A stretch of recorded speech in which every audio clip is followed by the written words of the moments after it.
you can put as little or as much into it as you want. This recipe that I've got uses olive oil, porridge oats, seeds, salt and pepper and water. That's everything that goes into it.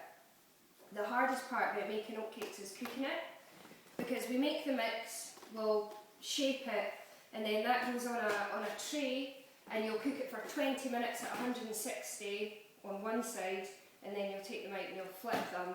And I made these ones last night, so they're not as firm as you would get in the shops, but I like that better, to be perfectly honest. But that's it, these are the oatcakes, the finished product. It's so simple.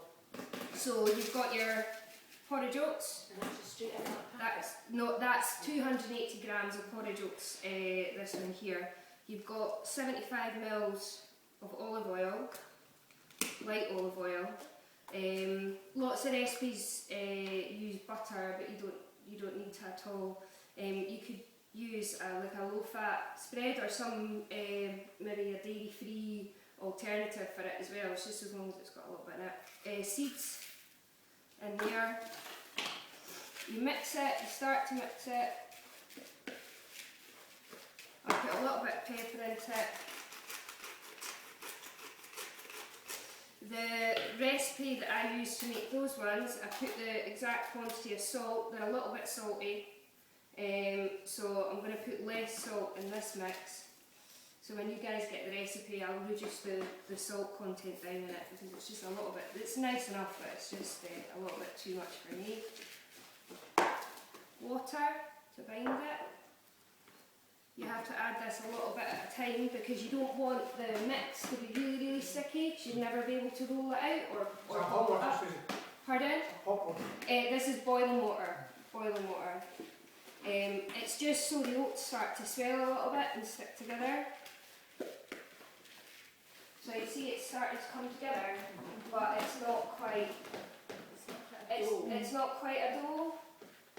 And literally, that's your mix for oatcakes. So you can keep going with it for a little bit, and then you'd be able to ball it together. You could flour your work surface and you could roll it out, but I don't think there's any need. Those ones there, I just patted out. So I just formed a ball in my hand, and you just shape them. You can make them as big or as small as you want.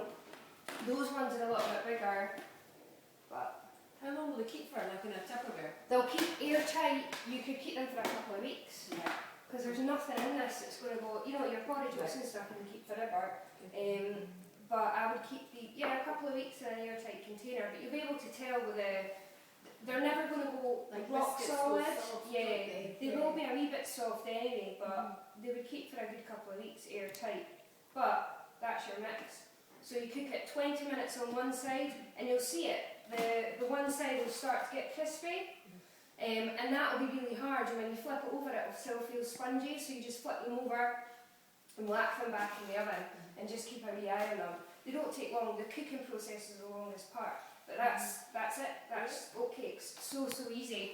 You can make that mix, you could shape it all, put it on your tray and leave it if you were going to cook them the following day or whatever, so you could prepare that in advance. That mix would keep in the fridge for a day or overnight, just cling filmed up. So that's your oatcakes, so simple. We've got oatcakes here, but with your soup you might want to have one if